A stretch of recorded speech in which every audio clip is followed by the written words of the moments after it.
Hello everyone. Today we're going to have a look at the Loop of Henle. So we're going to start off with a quick recap of what we've learnt about the kidney. So that's a human kidney. That kidney is one that's just about to be transplanted into somebody. So it's just to show you the size of an average adult human kidney. If you were to cut through it, you would see that we've got different regions. So this region here is the cortex. The region just inside that is the medulla, and then we've got the pelvis region here in the very center. So cortex, pelvis in there, and then the medulla separates them, and you can see we've got these pyramids, which you can see quite clearly in the photograph here. So that's the lighter color of the cortex, got the pyramids of the medulla, and then this region is the pelvis. Now, similar diagram, but we've got Bowman's capsule, proximal convoluted tubule, loop of Henle, distal convoluted tubule, collecting duct. So there's one of the thousands of nephrons that you would have in a kidney. And if you look at that, you can see that parts of it are in the cortex and parts of it are in the medulla. So we're going to look at it in a little bit more detail. Yeah, so this is the diagram you've got in your textbook. The dotted line shows you cortex above, medulla below. And you can see that the only parts of the nephron that actually reach into the medulla are the loop of Henle and the collecting duct. And it's the loop of Henle that we're going to be focusing on today. And that's maybe a better illustration. Bear in mind you've got over 1,000 of these nephrons. You're going to have hundreds and hundreds of collecting ducts because several nephrons will connect with the same collecting duct. But the idea is that you will have lots and lots of loops of Henle sitting beside and on top of each other, and you will have lots of collecting ducts in the same tissue. Okay, we're going to move over. I'm going to do a little bit of drawing and writing and talking to you. Let's hope we can get the camera set up. All right. So, if we think of the loop of Henle, we've got the filtrate coming from the Bowman's capsule and the proximal convoluted tubule, and then it enters the loop of Henle. So the loop of Henle goes down and up. So obviously the fluid's coming in this direction. So it's going to go down this part of the loop, and we call this the descending limb of the loop of Henle because the fluid's descending. And I'm sure you've worked out that we call this the ascending limb of the loop of Henle. So no surprise there. Let's think about these two limbs of the loop of Henle. They're made up differently and they have different characteristics. We're going to look at the ascending one first of all. So the walls of it are much thicker and actually they're impermeable to water. Okay, so it's much thicker walls and they're impermeable to water, whereas the descending limb is permeable to water, and that knowledge is essential for understanding how it does the job that it does. So in your notes you can note down the characteristics there. I'm just going to rub out a little bit here because I need to draw some things in a moment or two.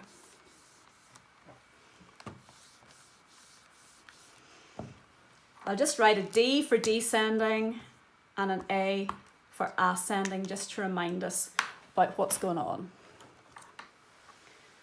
So, let's think about the fluid. The fluid has come from the proximal convoluted tubule and it's isotonic with the blood. Now, there will be some salts dissolved in the filtrate, the same concentration as there is in the blood. Now, these salts will move down here get to the apex of the loop of Henle and then start to move up through the ascending limb. And it's the ascending limb we're going to look at first of all.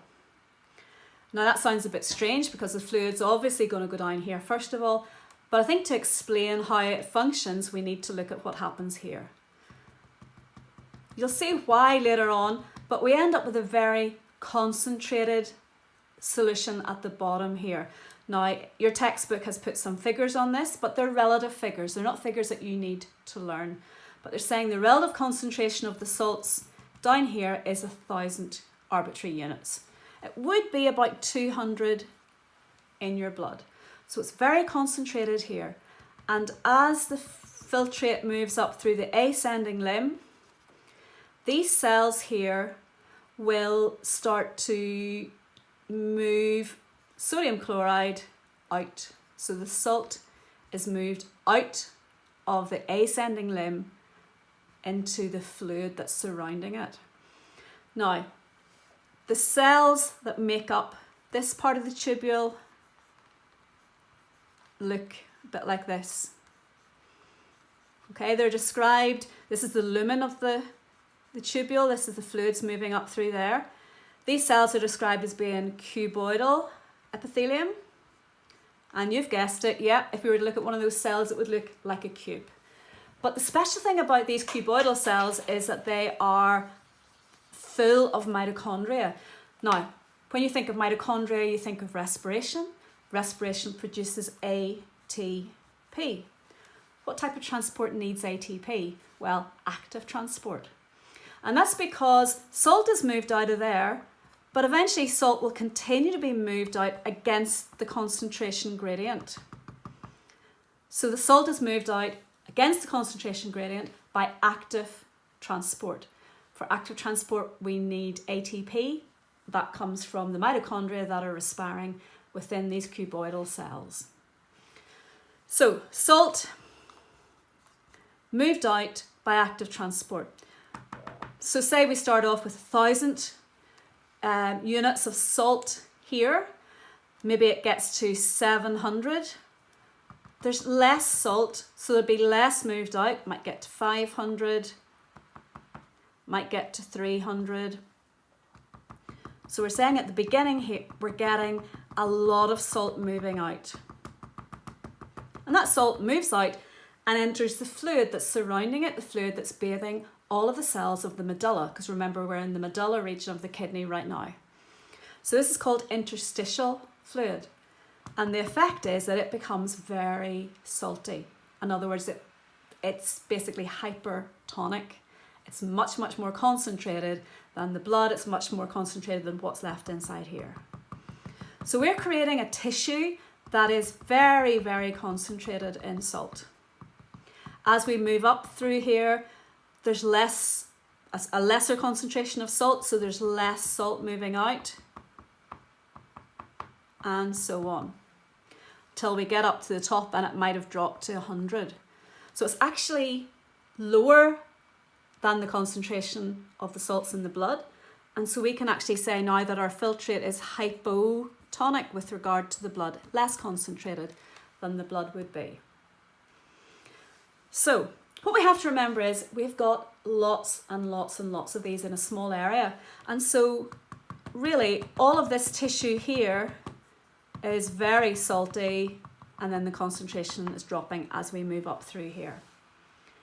Now, normally if salt was to be moved out by active transport, water would move by osmosis because of the water potential would be unequal, and therefore the water would have to move out to combat the salt out here.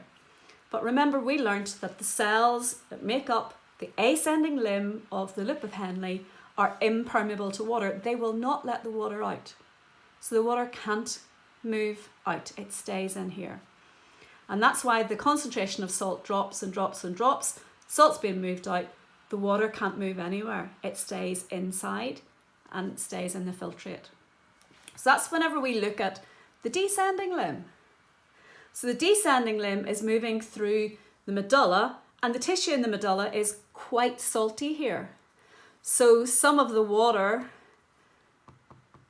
some of the water will move out by osmosis.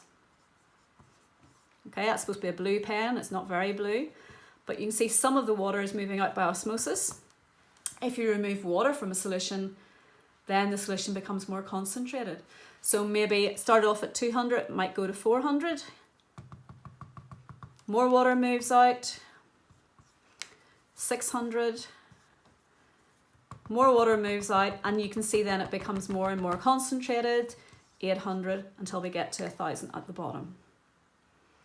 So as the filtrate moves down through the descending limb, water leaves the descending limb by osmosis. And the reason it leaves is because the interstitial fluid of the cells surrounding the descending limb is more concentrated in salt, and that draws water out by osmosis. The salt has come from over here, from the ascending limb. So the key difference is we've got active transport taking sodium chloride out and putting it into the medulla tissue.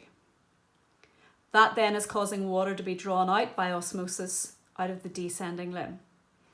Now, if we look at the figures here, and these figures are in your textbook, you've got a much neater diagram in your textbook. Figures, we start off with 200 and we end up with 100. There's not very much difference there. So you might think, what is the point in all of this? Water's moving out, salt's moving out. You know, what's going on here? Well, we need to think a little bit further ahead. So if I just rub this out. The important thing is that this is the tissue of the medulla. As you move down through the medulla, the concentration of salt in the interstitial fluid is getting higher and higher and higher. It's coming from here. Why is that important? Well, from here, the filtrate passes through the distal convoluted tubule and then is fed into a collecting duct. So we'll draw a collecting duct here. The collecting duct passes right beside here, and it's passing through this tissue that is incredibly salty. So basically, as the fluid is moving down through the collecting duct, water's being drawn out by osmosis. So it loses a little bit of water, and then it comes against more concentrated tissue, more water leaves, and then very concentrated, drawn the last few bits of water out there. Now, it doesn't take all of the water out. And in fact, we'll learn later on that there are other things that will affect exactly how much water gets taken out. But the whole purpose of the loop of Henle is to create increasingly concentrated tissue in the medulla. So as you move down through the medulla, the concentration of salt is getting higher and higher and higher. Some textbooks say that the loop of Henle creates a gradient of hypertonicity. Hypertonic means more concentrated. And a gradient, well, it's getting more and more and more concentrated. So that's the purpose of the loop of Henle. This diagram here, the numbers aren't important. You don't need to go and learn those numbers. They're just there to help you understand that as the fluid moves down through here, it gets more concentrated, and then as the salt is actively removed, it gets less concentrated. But the key thing is the salt is moving into the interstitial fluid of the medulla. You might be thinking, well, what about the water here? Surely the water's going to dilute that fluid. Well, actually, if you think back to this diagram here that we started off with last week, we saw that we've got blood vessels that go around the loop of Henle, and that's called the vasa recta. And so the water that's drawn out of the descending limb goes into the vasa recta. In other words, it's reabsorbed into the blood system, into the circulatory system. So it stays in the body. The fluid that comes down through the collecting duct will eventually flow into the pelvis region of the kidney and form the urine. So if a lot of water is drawn out of there, that means there's a smaller quantity or volume of urine, but the same salt is going to be left in it, so it's going to be more concentrated. Now we're going to take it a step further. Now, if I can clean the board. Because, I mean, the average length of loop of Henle of an average adult is basically the same. But the length of the loop of Henle differs from species to species. And I suppose it'd be more accurate to say the relative length of the loop of Henle compared to the whole nephron varies from species to species. Now, let me see.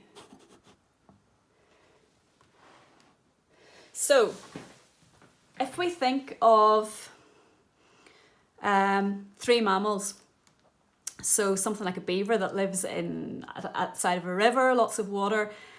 There's the Bowman's capsule, proximal convoluted tubule, loop of Henle, distal convoluted tubule, and then we've got the collecting duct. Something like a human might have a longer loop of Henle, relatively speaking. Obviously, a human is much bigger, but in terms of sort of the relative size, the loop of Henle would be bigger. If we look at the loop of Henle in like a kangaroo rat that lives in a desert, its loop of Henle is much, much longer in comparison. Let's think about why that's the case.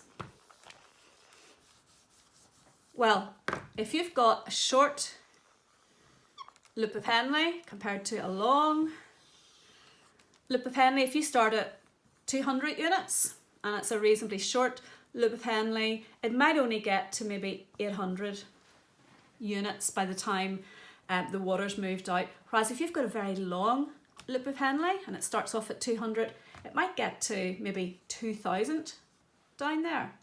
And that means that you're going to have even more salt moving out of here. So the amount of salt you're going to have at the medulla down there is going to be a lot more than you'd have in a short loop of Henle. Hopefully that makes a bit of sense. So animals that live in the desert, they need to conserve water. They need to try and reabsorb as much water as possible because water is in short supply. And so if they were just to produce urine, like you or me, they would be losing a lot of water, not being able to drink to replace the fluid they've lost. And so they would get dehydrated and die. They are adapted to living in those very arid, very dry conditions. Because the loop of Henle is so long, it creates an extremely salty medulla tissue. And that means whenever the collecting duct carries fluid down here, it loses water, loses even more water from the filtrate. So that means the quantity, the volume of urine is tiny. In fact, something like a kangaroo rat would produce a couple of drops of urine each day, rather than about a litre or a litre and a half that the average adult might produce. So the longer the loop of Henle, the more opportunity there is for water to be reabsorbed out of the filtrate and eventually back into the blood. And that means the fluid is retained by the mammal's body, not lost. Okay, we're going to leave it there. See you again. Bye.